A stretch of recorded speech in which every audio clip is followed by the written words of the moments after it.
बिस्मिल्लाहिर्रहमानिर्रहीम। The blank page official में आपको खुशामदीद कहते हैं। अगर आप नए हैं इस चैनल पर तो सब्सक्राइब ज़रूर करिएगा और बेल आइकन को प्रेस करना ना भूलिएगा। नादरीन, ये जो तस्वीर आप देख रहे हैं ये जॉन बोल्टन साहब हैं और ये अमेरिका के टॉप के जो इंटेलेक्चुअल्स हैं उनमें से एक शुमार होते हैं, बल्कि ये उनके फॉर्मर नेशनल सिक्योरिटी एडवाइज़र भी रह चुके हैं। अब जॉन बोल्टन साहब की जो बातें होती हैं, ये जो लिखते हैं चीज़ें या ये जो इंटरव्यू में कह रहे होते हैं, उसको अमेरिका के अंदर प्रॉपरली सुना जाता है, लोग उस पर गौर कर रहे होते हैं, इनकी बातों को सीरियसली लिया जाता है। अब जॉन बोल्टन साहब ने कल कुछ इंटरेस्टिंग बातें की हैं। उन्होंने कहा है कि मुझे यूं लग रहा है कि जैसे चाइनीज़ के पास तो प्रॉपर प्लान मौजूद है, स्ट्रेटजी मौजूद है और वो उसी को आगे लेकर चल रहे हैं, वो अपने प्लान पे स्टिक्ड हैं बिल्कुल। लेकिन हम जो है ना अमेरिका, मुझे यूं लग रहा है जैसे बस हम day to day affairs run कर रहे हैं, हमारे पास किसी किस्म की कोई क्लियर कट पॉलिसी नहीं है। और उन्होंने चाइनीज़ की जो ज़बरदस्त हिकमत अमली स्ट्रेटजी है उसका हवाला देते हुए उन्होंने कहा कि अगर आप यूक्रेन की जंग में भी देखें तो हर तरह से चाइना विन कर रहा है, जीत रहा है, हर तरह से जीत रहा है। अगर ये जंग ड्रैग होती है, मतलब अगर रशियन से कंज्यूम हो गए, जैसे कि इस वक्त भी हो रहा है, एक तरह से जंग यूँ समझें कि धीमी गति से आगे चल रही है, तो जॉन बोल्टन कह रहा है कि ये तो चाइना के लिए और भी ज़्यादा बेनिफिशियल होगा, क्योंकि इससे रशियंस मज़ीद डिपेंडेंट हो जाएंगे चाइना के ऊपर। चाइना उनसे सबसे ज़्यादा ऑयल और गैस ख़रीद रहा है, उनको पैसे सबसे ज़्यादा चाइना दे रहा है और उसी के चलते फिर ये जंग जो है वो फाइनेंस कर रहा है रशिया। तो इस जंग का ड्रैग होना, इसका मतलब रशियंस मज़ीद डिपेंडेंट होते जाएंगे चाइना के ऊपर और ये फिर चाइना के लिए विक्ट्री है। लेकिन अगर रशियंस कोई बहुत बड़ा हमला कर देते हैं और एकदम से यूक्रेन के ऊपर कब्जा कर लेते हैं, पूरी यूक्रेन के ऊपर, तो वो तो चाइना के इत्तेहादी हैं। तो उस सिलसिले में भी, उस हवाले से भी अगर आप देखें तो चाइनीज़ को बेनिफिट हो रहा है कि उनका इत्तेहादी जो होगा वो जीत जाएगा और इससे यूरोप के अंदर यकीनी तौर पर अमेरिका की जो पोजीशन है वो कमज़ोर हो जाएगी। उसके बाद उन्होंने मिडल ईस्ट का एग्जाम्पल दिया कि अरब और ईरान की जो एक हिस्टोरिकली एक दोनों के दरमियान ताल्लुकात ख़राब थे, उसको चाइना ने ठीक कर दिया। इसका मतलब है कि अरबों को, अरब जो कि अमेरिका के ट्रेडिशनल इत्तेहादी हैं, उनको अब अमेरिका के ऊपर शायद उतना ज़्यादा भरोसा नहीं रहा सिक्योरिटी के हवाले से। फॉक्स न्यूज़ को मैं यहाँ पर कोट कर देता हूँ, अमेरिका के बड़े न्यूज़ आउटलेट्स में से एक हैं। इन्होंने रिपोर्ट किया है जॉन बोल्टन की स्टेटमेंट के हवाले से कि John Bolton wants United States sitting still as China Russia shore up their relations. Former National Security Advisor John Bolton torches Biden's defense budget, says Americans must press 2024 candidates on Chinese threat। और इसमें वो कह रहे हैं कि one of the biggest winners of the war in Ukraine has been Russia। वो जो मैंने आपको शुरू में बात बताई, वो कह रहे हैं कि if Russia were to win and at the maximum retake all of Ukraine, that would be a victory for China's ally, that would strengthen China as well। But frankly, if Russia continues to get chewed up in Ukraine, that just makes Russia more dependent on China, so China wins there as well। देखिए, बड़ी गहरी बात उन्होंने की है, बड़ी ही गहरी बात उन्होंने की है। और मिडल ईस्ट के हवाले से जो मैंने बात की उस पर जॉन बोल्टन के एग्जैक्ट वर्ड्स में आपको दिखाना चाहूँगा। वो कह रहे हैं, फॉक्स न्यूज़ में ही रिपोर्ट हुआ है कि and what the Chinese are doing is just basic blocking and tackling. Simple, कोई उसके अंदर कोई कॉम्प्लिकेटेड किस्म की उनकी फॉरेन पॉलिसी नहीं है, सिंपल है बस। वो यानी अमेरिका की एक तरह से यूँ समझे कि गलतियों से फ़ायदा उठा रहे हैं। They want access to as many oil reserves as they can. They are Iran's biggest customer now. They'd like to have access to Saudi Arabia। They are increasing purchases of Russian oil and gas, frustrating the United States and Western European sanctions। और वो जो मैंने बात की कि John Bolton समझ रहा है कि अमेरिका बस जो है ना वो day to day affairs run कर रहा है और इनके पास स्ट्रेटजी है, लेकिन चाइनीज़ के पास, उस पर बोल्टन कह रहा है कि the Chinese have a strategy they have been following।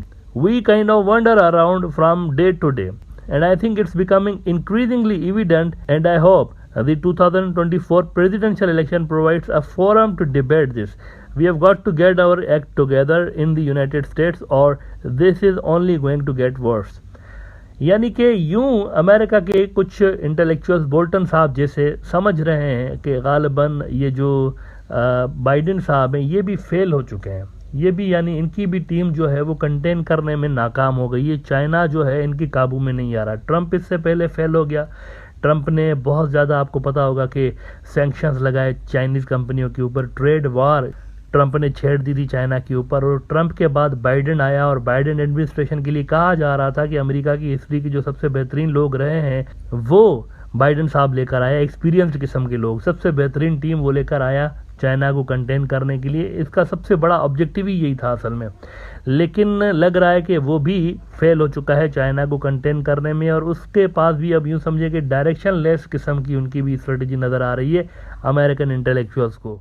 इनको कुछ पता नहीं कि करना क्या है। ये चाइना को एशिया के अंदर घेरने की कोशिश करते हैं तो इनसे मिडल ईस्ट निकल जाता है, ये चाइना को यूरोप के अंदर घेरने की कोशिश करते हैं तो सेंट्रल एशिया इनके हाथ से निकल जाता है। By the way, central Asia के बारे में भी अमेरिकन जो बहुत सारे इंटेलेक्चुअल्स हैं वो कह रहे हैं कि हमें अफगानिस्तान से नहीं निकलना चाहिए था।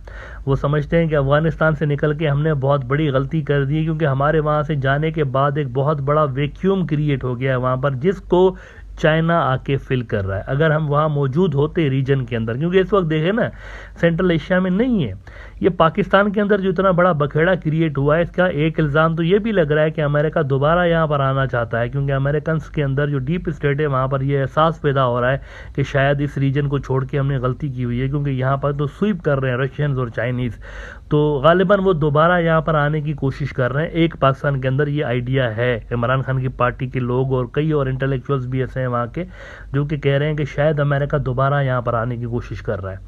लेकिन द प्रॉब्लम इज़ दैट इस वक्त वहाँ पर मैदान खाली है, सेंट्रल एशिया में कोई अमेरिका नहीं है, बहुत मिनिमम किस्म की उनकी प्रेजेंस है वहाँ पर। चाइनीज़ और रशियन इन्फ्लुएंस जो है बहुत ज़्यादा हो चुका है। लेकिन अब मसला ये है कि वो अगर पैसिफिक रीजन में चाइनीज़ को कंटेन करते हैं तो as I said Middle East उनके हाथ से जा रहा है, अगर मिडल ईस्ट में उनको कंटेन करते हैं तो यूरोप उनके हाथ से जा रहा है। मल्टी फ्रंट्स जो है वो अमेरिका के लिए जो है वो खुल चुके हैं दुनिया के अंदर, और किसी एक जगह पे देखें ना, अव्वल तो मेरे हिसाब से ये जो उन्होंने इंडो पैसिफिक स्ट्रेटजी बनाई हुई ये है ही गलत। असल में इनको असल में कोई ग्लोबल स्ट्रेटजी बनानी चाहिए था, ये कोई एक जगह पे टारगेट करके कि चूंकि जी ये चाइना का बैकयार्ड है तो उनको यहाँ पर हम घेर लेंगे, ये मेरे ख्याल से गलत स्ट्रेटजी है। अच्छा, इसी कोल्ड वार के अंदर एक और बहुत बड़ा फैक्टर ये है कि शी जिनपिंग को तो कम्युनिस्ट पार्टी ऑफ चाइना ने हिस्टोरिकल थर्ड टर्म भी दे दी है। पिछले दिनों उसको तीसरी बार सदर मुंतखब कर लिया गया।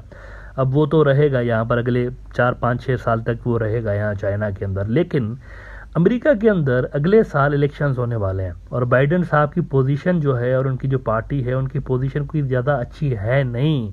महंगाई बहुत ज़्यादा हो रही है वहाँ पर, डिफ़ॉल्ट की बातें पिछले दिनों आपने सुना अमेरिका के अंदर हो रही थी, महंगाई उरूज पे पहुँची हुई है, और ज़्यादा फोकस चूँकि एक्सटर्नल फ्रंट्स पर ज़्यादा चैलेंजेस हैं अमेरिका को, तो बाइडेन की जो स्ट्रेटजी है उसमें ज़्यादा फोकस उसने बाहर रखा हुआ है, कंटेनमेंट ऑफ चाइना पे। तो इससे अंदर जो अमेरिकन हैं उनके लिए ज़्यादा प्रॉब्लम्स क्रिएट हो रहे हैं, और वहाँ पर मामला जो है अगले साल के इलेक्शंस में बाइडेन के लिए कुछ अच्छे होंगे नहीं।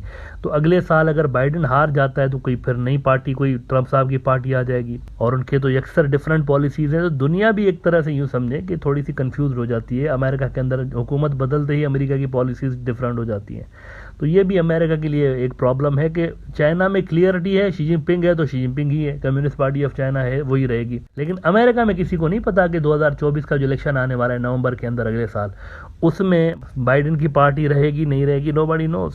रिपब्लिकन आएंगे, डेमोक्रेट्स आएंगे, 50-50 है चांस इस वक्त। तो ये वाला जो फैक्टर है वो भी अमेरिका के लिए ज़्यादा इंटरनेशनल लेवल पर प्रॉब्लम्स क्रिएट कर रहा है। और जॉन बोल्टन कह रहा है कि अगला हमारा जो भी सदर आएगा या जो भी हमारा रूलर आएगा तो इलेक्शंस के अंदर लोगों को सबसे ज़्यादा ये पूछना चाहिए कि चाइना की पॉलिसी क्या है उनकी, और उस हवाले से फिर जो है उनको सपोर्ट करने या ना करने का फैसला करना चाहिए।